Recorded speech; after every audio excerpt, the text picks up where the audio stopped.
At Tech2 Motorsports, we've selected the 2JZ and 1JZ engines to be swapped into S13 and S14 chassis. The internals on these motors are fully forged and can handle 700 to 800 horsepower. The parts are available in the US at your local Toyota dealership or parts store. The cost of a 2J ranges from $2,200 to $2,400. What we have here is the actual kit, which is composed of the front cross member, the transmission cross member, a set of motor mounts.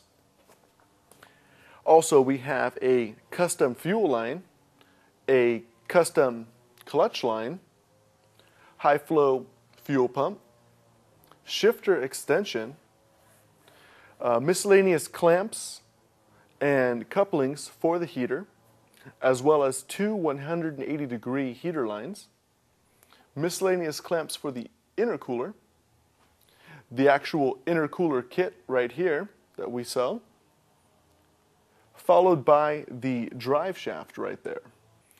Here we have the power steering lines, followed by heater lines that have 90s on them.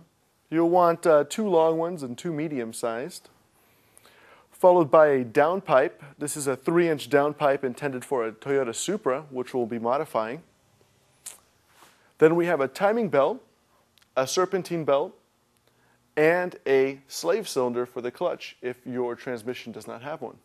This is an aftermarket radiator for a SR20, as well as a set of electric fans, Supra radiator hoses, an intake, a aftermarket clutch. This is a 6-puck,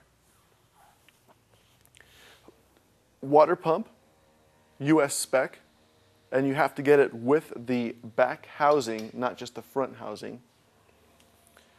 The other thing we have here is the flywheel and flywheel bolts, and a new throwout bearing and pilot bearing. This is the wiring harness for the 2JZ, which will be going into the S14 chassis. This is one that's been modified and will be a plug-and-play for the car. The other two things to note are that we have two boxes here. Both of them are interface units. One is for the speedometer, one is for the tachometer. That way the gauges on the factory cluster work properly. The first step in preparation for this swap is removing the spark plug cover to access the timing belt and water pump for this swap.